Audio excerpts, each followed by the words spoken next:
Pozdravljeni, dragi prijatelji, dobrodošli v zadnjem sklopu predavanj Temelji vere in znanosti.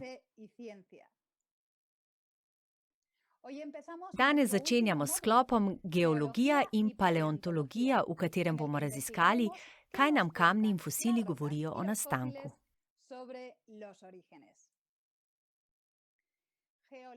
Geologija potopa. Če vas vprašam, kaj je najbolj jasen geološki dokaz, da je prišlo do vesoljnega potopa, ko so vode prekrile celotno Zemljo, bi vas vsaj nekaj najbrž odgovorilo. Navzočnost ostankov morskih bitij v najvišjih gorah. Če najdemo ostanke morskih živali visoko v hribih, to dokazuje, da je poplava, kakor pravi svetopismo, prekrila celotno Zemljo, voda pa je tja zanesla živali. Ta argument se morda zdi zelo prepričljiv in so ga na veliko uporabljali kreacionisti 19. stoletja in v prvi polovici 20. stoletja. Žal pa vam moram povedati, da po trenutnem spoznanju to ni dober argument in da niti ni dokaz, da so vode potopa prekrile gore. Prav tako sta besedi, ki tvorita naslov današnjega predavanja, to je potop in geologija, veliko bolj zapleteni, kot se zdi na prvi pogled. Potrudila se bom pojasniti oboje in povezavo med njima, kar se da kratko in preprosto. Zagotavljam vam, da gre za velik izziv. Priporočam, da si ogledate posnetke kot dodatno pomoč k tej temi, kar vam bo omogočilo podrobnejši vpogled, za katerega danes nimamo časa. Pomagalo vam bo bolje razumeti to vznemirljivo temo. Geologija je znanost, ki proučuje Zemljo in to počne na različnih nivojih. Od najbolj globalnega, kot je struktura planeta in kako deluje, do veliko manjšega, kot je sestava mineralov in kamnov, ki sestavljajo zemeljsko skorjo. V Španiji moraš za študij geologije najprej pridobiti diplomo 4-letne univerzitetne smeri. V tako kratkem času ne bomo mogli narediti kaj več od zelo kratkega uvoda v nekaj geoloških konceptov, ki nas zanimajo v povezavi z našimi predavanji. V glavnem gre za dvoje: struktura Zemlje in vrste kamnov. Če bi lahko Zemljo prerezali na dvoje, bi videli, da je sestavljena iz koncentričnih plasti različnih materialov. Zunanja plast je zelo tanka in se imenuje skorja. Druga plast se imenuje plašč in čisto notranji del se imenuje jedro. Plasti Zemlje niso statične, ampak se premikajo. Jedro je iz kovin, kot je železo. Notranjost jedra je staljena in se nenehno premika v krožnih tokovih. To premikajoče se železo povzroča zemeljsko magnetno polje. Na vrhu plašča je plast, ki se imenuje astenosfera. Ta je v gibljivem stanju. Ni čisto tekoča, niti čisto trdna. Lahko pa se počasi premika kot gosta želatina.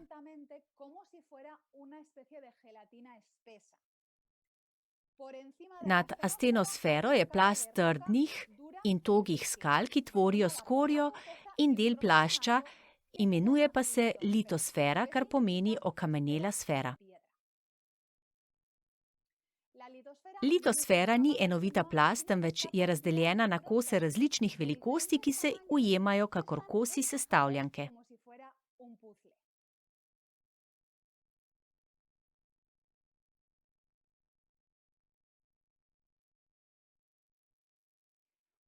Ko se astenosfera premika, vleče s seboj litosfero, ki je nad njo.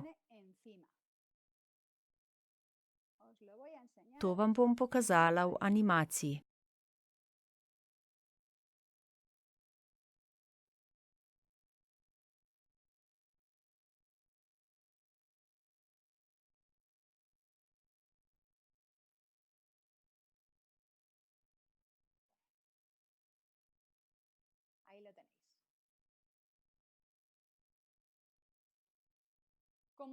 Ko se različna področja astenosfere premikajo v različnih smereh,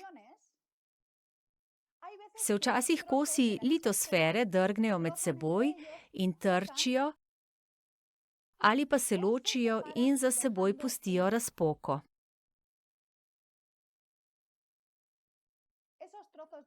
Kose litosfere geologi imenujejo tektonske plošče. Proučevanje teh pa se imenuje tektonika plošč, kar ste zagotovo že slišali. Ko govorimo o tektoniki plošč, imamo v mislih velikanske kose zemeljskega površja, ki včasih zajema cele oceane ali celine. Kot si lahko predstavljate, bi imelo trčenje dveh celin ogromne geološke posledice. Tektonika plošč je relativno nova teorija. Pred 60 leti 20. stoletja so menili, da so celine fiksne in nepremikljive. Odkar pa je znanstvena skupnost sprejela, da je površje planeta dokaj dinamično, mnoge izmed geoloških struktur, ki jih proučujemo, lahko pojasnimo kot velikanske zemeljske brazgotine, ki so jih povzročile interakcije tektonskih plošč. Na primer, Islandija stoji na meji med dvema velikanskima ploščama, ki se razhajata in material iz plašča prihaja na površje skozi razpoko. To pa ustvarja velikanski vulkan, ki poteka skozi središče Atlantskega oceana. Islandija je torej del vulkana, ki je vzklil iz vode in stoji nad morsko gladino. Prelomnica Svetega Andreja v Kaliforniji je meja med dvema ploščama, ki se premikata v različnih smereh, njuno trenje pa na tem področju povzroča potrese. Himalajsko pogorje je posledica trka med Azijo in Indijo. Rečemo lahko, da gre za nagubanost, ki je nastala med trkom dveh zemeljskih mas. Zdaj vam bom pokazala še eno animacijo.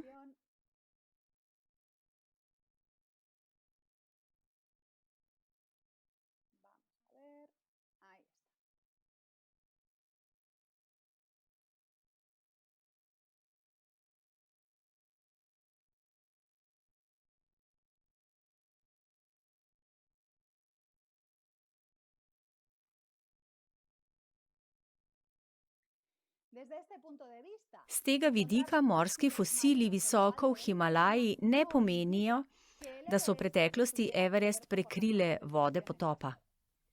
Sedanja razlaga, s katero se strinjajo tako evolucionistični, kakor tudi kreacionistični geologi, se glasi, da ko je Indija trčila v Južno Azijo, se je material z morskega dna, ki je ločeval dve celini, med trkom dvignil ter se vgradil v nastajajoče gore. Kot sem že omenila, je tema zapletena. Če bi radi bolj razvito pojasnilo, priporočam predavanje Ronija Nalina, geologa in direktorja Geoznanstvenega raziskovalnega inštituta z naslovom Čemu naj bi nam bilo mar kamenje? V tem govoru Roni podrobneje pojasni, kar bomo videli sedaj. In sicer vrste kamnov. Kamnine na površini Zemlje, tudi tiste na morskem dnu, lahko razdelimo na 3 velike skupine. Sedimentne kamnine, ki so iz delcev drugih kamnin, magmatske kamnine, ki so nastale z izredno vročih staljenih kamnin, kot je lava, ki se ohladi in strdi, ter metamorfne kamnine, ki nastanejo iz drugih kamnin, ki so bile podvržene zvišanju pritiska in temperaturi, kar je spremenilo njihove lastnosti, a pri tem ni prišlo do taljenja. S kamninami se dogaja enako kot s celinami. Lahko se zdi zelo stabilne, ne spreminjajo se, v resnici pa so kamnine Zemlje zelo dinamične. Kamnina se lahko zlomi, razpade ali stali in postane del drugačne kamnine. Ti procesi so običajno zelo dolgotrajni in jih komajda opazimo. V določenih razmerah, kot recimo pri izbruhu vulkana, pa se lahko kamnina oblikuje, uniči ali spremeni izredno hitro. Kamnine, ki nas najbolj zanimajo, so sedimentne kamnine. Dejali smo, da so nastale iz delcev drugih kamnin. Od kod pa ti delci? Kamnine na zemeljski površini so podvržene atmosferskim razmeram, kot so dež, sneg, veter ali spremembe temperature, kar jih erodira. To pomeni, da se lomijo na manjše kose. Te manjše kose pa lahko veter ali voda razneseta na druga območja. Ko se veter ali voda upočasni, se delci odložijo in kopičijo. Običajno se to zgodi na dnu jezer ali morij. Težava nekaj plasti teh usedlin, ki so naložene ena na drugi, povzroči, da se voda iztisne, delci kamnin pa se stisnejo. Potem lahko pride do kemijskih reakcij, kar povzroči, da se nekatere snovi raztopijo v vodi in potem usedejo med usedline, kar jih zlepi, kot bi bil cement.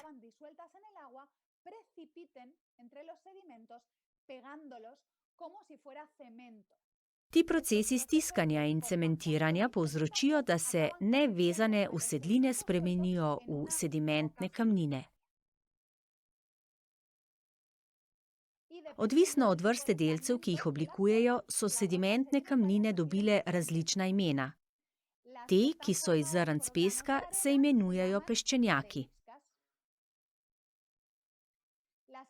Te, ki so iz okroglih kamnov, se imenujejo konglomerati. Te pa, ki so iz kamnov s koničastimi robovi, se imenujejo breča. Obstaja še veliko drugih vrst sedimentnih kamnin, pomembno pa je, da nam sestava sedimentnih kamnin pove, kako in kje so nastale. Na primer, veter ima veliko manj sile kot voda, zato so usedline, ki jih lahko prenaša, manjše in lažje, kakor tiste, ki jih prenaša voda. Konglomerati z okroglimi delci nam povedo, da so se ti prenašali kar nekaj časa in so se kamni v tem procesu zaoblili. Odvisno od vrste cementa lahko vemo, ali je bila kamnina oblikovana v sladki ali slani vodi in ali se je to zgodilo v globinah ali plitvini. Pri sedimentnih kamninah je izredno pomembno tudi to, da so to kamnine, ki vsebujejo fosile. Fosile veliko redkeje najdemo v magmatskih ali metamorfnih kamninah. Veliko večino najdemo v sedimentnih kamninah. Naslednji teden bomo govorili o fosilih, sedaj pa vsaj veste, kje jih lahko najdemo. Kako pa lahko spoznamo sedimentno kamnino? Ena od lastnosti, ki nam jih pomaga prepoznati, je navzočnost slojev. Ko v gorah ali cestnem ukopu vidite veliko slojev različnih barv, gre za sedimentne kamnine.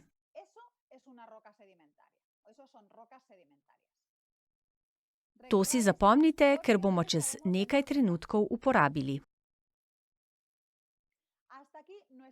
To je bil naš kratek uvod v geologijo. Zdaj pa spregovorimo o potopu. Kot se velikokrat zgodi, so tudi tokrat informacije iz Svetega pisma zelo jedrnate. So začeli bruhati vsi studenci velikih globin in odprle so se nebesne zapornice. 40 dni in 40 noči je deževalo na zemljo. Iz tega in še nekaj besednih zvez si vsi predstavljamo svetopisemski potop zelo drugače. Iz slik v otroških svetopisemskih zgodbah lahko razberemo, da je bil potop dolgo obdobje dežja. Na slikah vidimo ladjo, ki se ziblje na valovih, skozi okna pa kukajo živali. Nasmejane so ali pa malce zdolgočasene. Želijo si, da bi nehalo deževati, saj bi šle z ladje in se igrale. Ne da bi se zavedali, tudi mnogi odrasli podobno gledamo na svetopisemski potop. Da je šlo za močno neurje in zaradi omembe studencev velikih globin morda tudi curke vode, bruhajoče iz brezna, iz notranjosti zemlje ali iz dna morja v obliki gejzirjev. Na kratko pa da je šlo za 40 dni hudih nalivov, zaradi česar so se dvignili oceani tako zelo, da so prekrili vso zemljo in pobili vse ljudi in živali, ki niso bili na barki. Nekaj mesecev kasneje se je odvil obraten proces. Vode so se postopno znižale in razkrile opustošeno zemljo. Kreacionistični geologi pa trdijo, da ni bilo tako.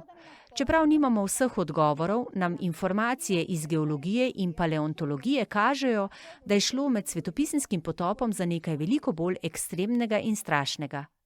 Večina kamnin, ki jih danes najdemo na celinah, so sedimentne, ki so bile odložene v morskem okolju.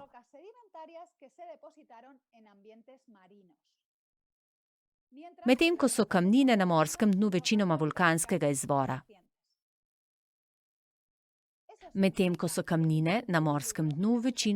vulkanskega izvora. To pomeni, da se je med potopom povsem spremenilo zemeljsko površje. Kjer je bilo nekoč morje, so bile zdaj celine.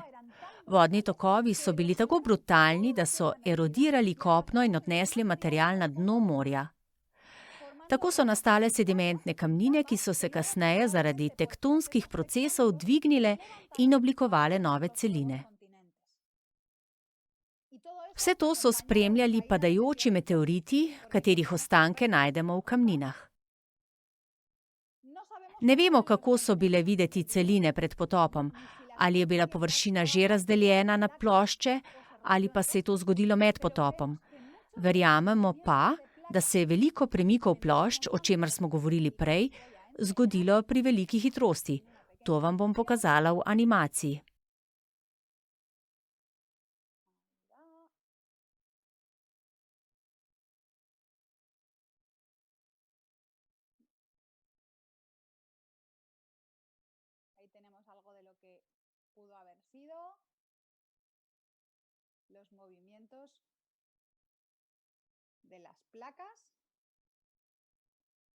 To je ena od možnih razlag.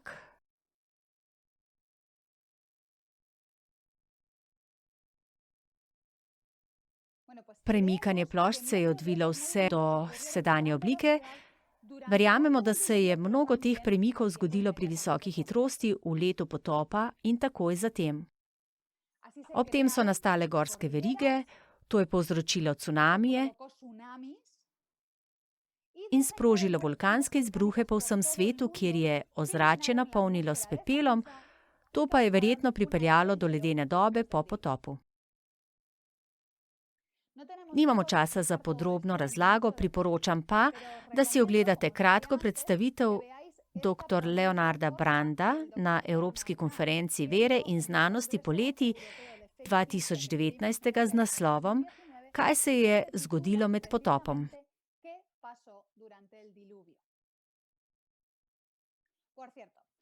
Govorniki na tem kongresu so bili kristjani, strokovnjaki za vero in znanost s področja teologije, biologije, geologije in paleontologije. Prispevki so posneti, urejeni in prevedeni, tako da so na voljo v španščini in angleščini za vse, ki vas zanima. Povezave vam pustim v dodatnem materialu. Predavanja so nekoliko zahtevnejša kakor naša predavanja, a se jih da razumeti in jih priporočam vsem, ki jih ta tema zanima. V svojem predavanju dr. Brand vztraja, da še nismo videli vesoljnega potopa in da ne vemo, kako natančni so naši modeli. Imamo pa veliko podatkov, ki kažejo, da je šlo za brutalen dogodek, ki je povsem spremenil Zemljo. Na primer, ko vidimo takšne geološke strukture v gorah, moramo vedeti, da so se te sedimentne kamnine oblikovale v nižjih plasteh zemlje, običajno na dnu morja s sloji, ki so bili odloženi vodoravno. Torej se je moralo zgoditi nekaj silnega, da je dvignilo in nagnilo na milijone ton kamenja v položaj, kjer jih najdemo danes. Drugod, recimo v Velikem kanjonu v Koloradu, vidimo plasti, ki so skladne na obeh straneh kanjona. Iz tega lahko sklepamo, da je šlo za povezane plasti, preden jih je nekaj velikega in silnega presekalo in med njimi ustvarilo vrzel, ki je široka med 6 in 30 kilometri s povprečno globino 800 metrov ter dolžino skoraj 500 kilometrov. Običajni modeli dolgih obdobij so ta problem rešili tako, da so dodali veliko časa in verjamejo, da je kanjon počasi izdolbla reka Colorado skozi milijone let. Mi pa verjamemo, da je šlo za mogočni odtok ob koncu potopa, ki je v kratkem času dvignil na milijone ton materiala in ustvaril kanjon. Kdo ima prav? Pojasnili smo že, da lahko iste podatke razložimo na različne načine, odvisno od tega, kakšen pogled na svet imajo raziskovalci. To pa ne pomeni, da je vse uporabno ali da imajo vse razlage enako težo ali vpliv. Da bi obranili model, moramo imeti trdne podatke, ki ga podpirajo.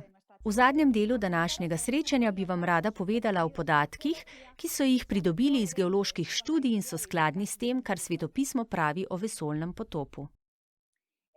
Prva od teh je navzočnost sedimentnih plasti, ki se širijo vodoravno in pokrivajo na tisoče kvadratnih kilometrov.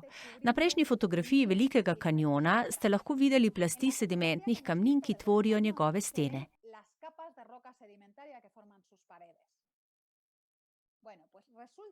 Če jim sledimo na obeh straneh kanjona, se jih večina nadaljuje še na stotine kilometrov skozi različne države Združenih držav. Ko se odmikamo od Velikega kanjona, se na njih pojavijo druge plasti, ki tvorijo različno visoke pečine. Zato to strukturo imenujemo veliko stopnišče. Če pogledate to shemo in se osredotočite na Veliki kanjon, ki je na levi strani v obliki črke V, si lahko predstavljate, kako ogromna struktura je to. Prej smo rekli, da imajo sedimentne kamnine sloje, ki se oblikujejo, kadar veter ali voda odnašata erodiran material ter ga nalagata spodaj, kjer se stisne in zacementira, dokler ne postane kamen. Vprašanje je, kaj je lahko odneslo in odložilo dovolj materiala, da je pokril področje, ki se razteza na tisoče kvadratnih kilometrov čez nekaj zveznih držav. Danes ni nič takšnega. Ni reke na svetu, ne oceanskih tokov, ki bi lahko naredili kaj takega. Naslednji citat ni iz knjige Kreacionista, temveč iz članka Revije o konvencionalni geologiji. Ko govori o plasteh velikega stopnišča, avtor pravi tole. Plasti se lahko raztezajo na območjih, velikih več 100 do 1000 kvadratnih kilometrov, prav zato, ker so zapis resnično velikanskih dogodkov. V mnogih primerih gre za procese, ki jih v sodobnih okoljih ni, oziroma jih ni mogoče opaziti. Gre za ekstremne dogodke, s tako velikim in uničujočim obsegom, da jih znanstveno še ni bilo mogoče opazovati in jih verjetno tudi ne bo možno opazovati. Ne vem, kako to vidite vi. Zame so izrazi, kot so resnično velikanski dogodki, ekstremni dogodki, tako velik in uničujoč obseg skladni s svetopisenskim opisom potopa. Prvi podatek v prid svetopisenskega potopa je ogromna jakost procesov, ki so bili potrebni za izoblikovanje nekaterih geoloških struktur, ki jih opazujemo danes. Kako pa je s časom? Ali imamo podatke, ki bi potrdili, da so bili sedimentni sloji Velikega kanjona odloženi hitro, kot bi se zgodilo v času potopa? Ali pa podatki podpirajo misel, da so se nalagali počasi skozi milijone let? Danes ne bomo govorili o določanju starosti, saj nimamo časa. To temo bomo na kratko obravnavali v zadnjih predavanjih. Verjetno ste že slišali za metodo radiometričnega določanja starosti. Gre za metodo, ki jo uporabljajo za merjenje starosti kamnin na podlagi meritev radioaktivnih elementov, ki se nahajajo v njih. Ko to metodo uporabimo za plasti Velikega kanjona, dobimo rezultate v razponu milijone let. Stotine milijonov let. To na videz govori v prid konvencionalni teoriji dolgih obdobij. Nekaj teh rezultatov pa je zelo nenavadnih. Ponekod dve plasti, ena na drugi, podajata zelo različni starosti, ki ju ločuje nekaj milijonov let.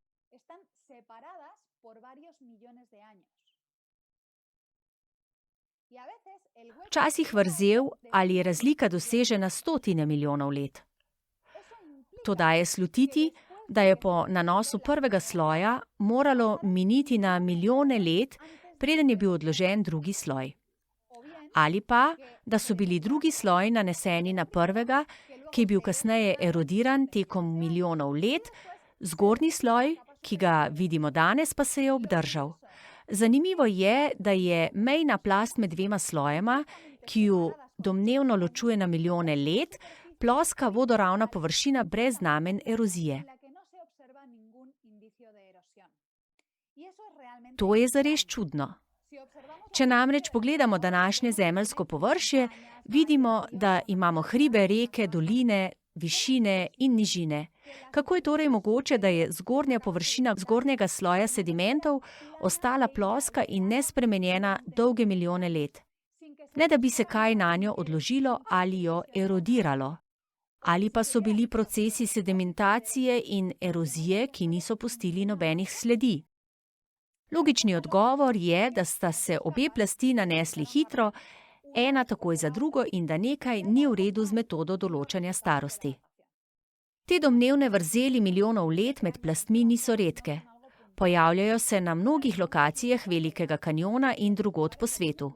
Ko pogledamo zaporedje plasti, med njimi ni znakov erozije, kar pomeni, da so bile odložene ena za drugo zelo hitro in da se je cela struktura oblikovala v zelo kratkem času.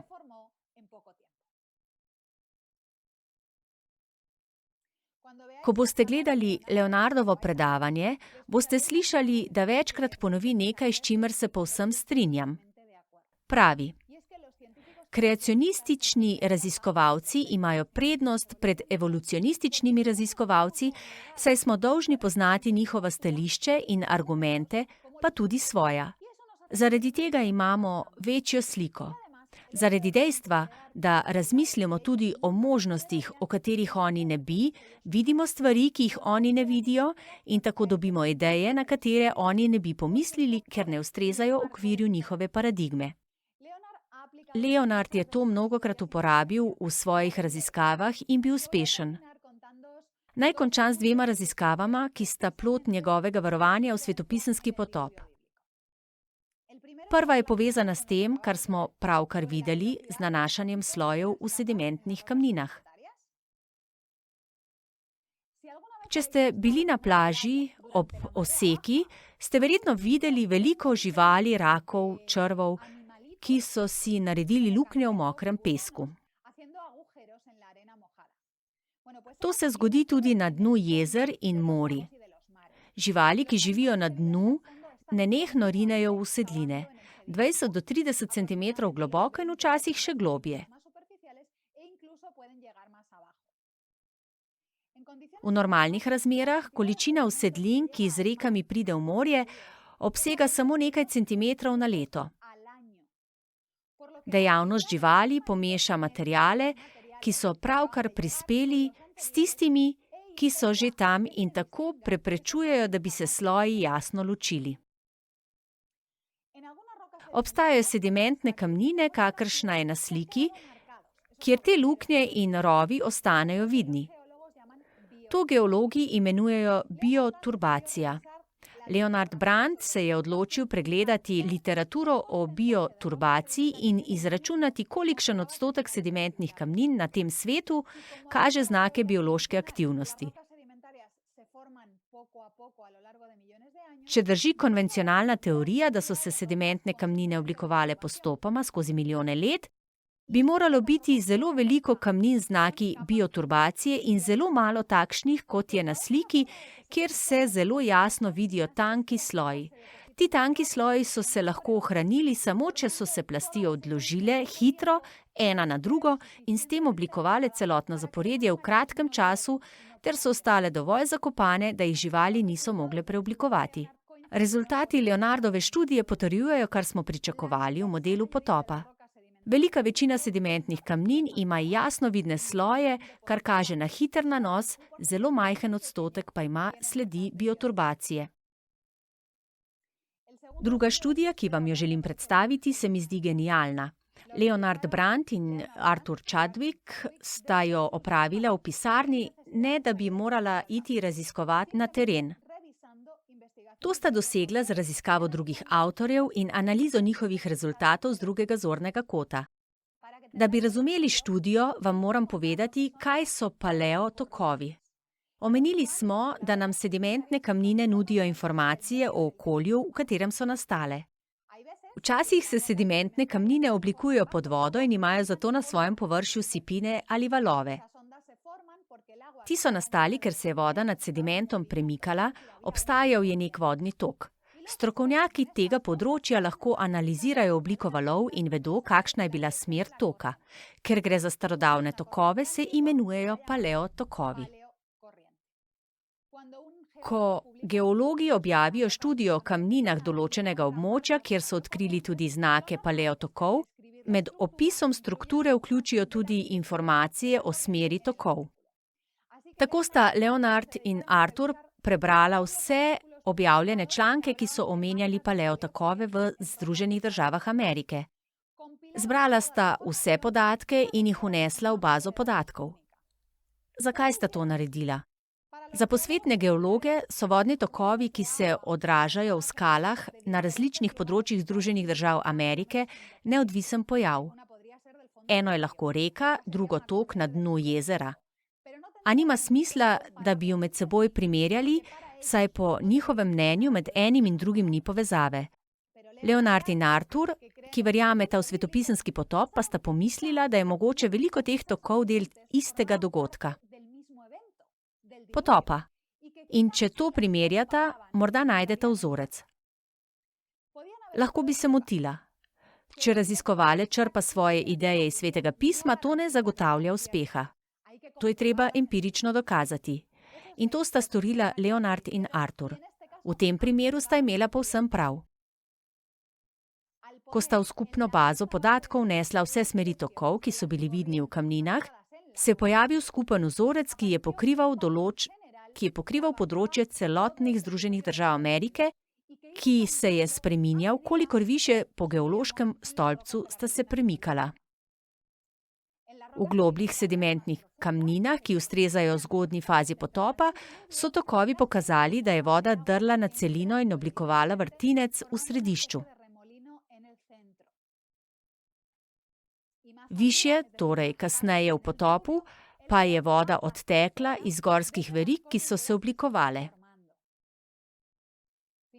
In v najvišjih plasteh geološkega stolpca, ki so se v našem modelu odložile po potopu, ni bilo več skupnega vzorca, ampak so se pojavili med seboj neodvisni tokovi.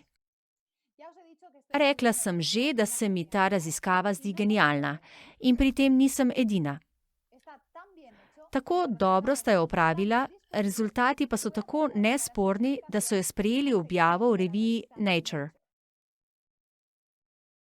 Zanimivo pa je, da so dovolili objavo baze podatkov, ne pa zemljevidov, ki so geografska predstavitev istih podatkov.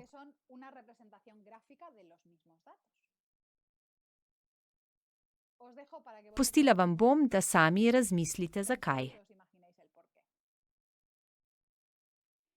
Kot ste videli, nam ni treba uporabiti staromodnih argumentov, kot so morski fosili v hribih, da bi podprli potop. Veliko je aktualnih raziskav, ki podpirajo svetopisemsko zgodovino. Želim pa poudariti, da se ne trudimo dokazati Svetega pisma. Sveto pismo ima svojo avtoriteto, ki ni odvisna od tega, kar v zgodovini pravi trenutna znanost. Drži pa, da proučevanje narave in odkrivanje dokazov, ki se ujemajo s tem, kar pravi Sveto pismo, dobro dene. To pa še ni vse. Obstajajo še drugi dokazi iz paleontologije, ki si jih bomo ogledali naslednji teden. Fosili so vznemirljivo, a široko področje. Naslednjič bo podobno. Govorila bom o veliko rečeh v kratkem času. Dajem vam še prostovoljno domačo nalogo, če želite biti pripravljeni. 2 predavanji Evropskega kongresa vere in znanosti o fosilih, eno doktorja Ronija Nalina z naslovom Inšpektor Gadget se odpravi v mrtvašnico in drugo dr. Raula Esperanta z naslovom Ali bi radi postali fosil. Povezave vam bom poslala v tukajšnji klepet in v Googlove dokumente. Na voljo sta v angleščini in španščini. Za danes je to vse. Vidimo se naslednjič s temo, kaj nam govorijo fosili.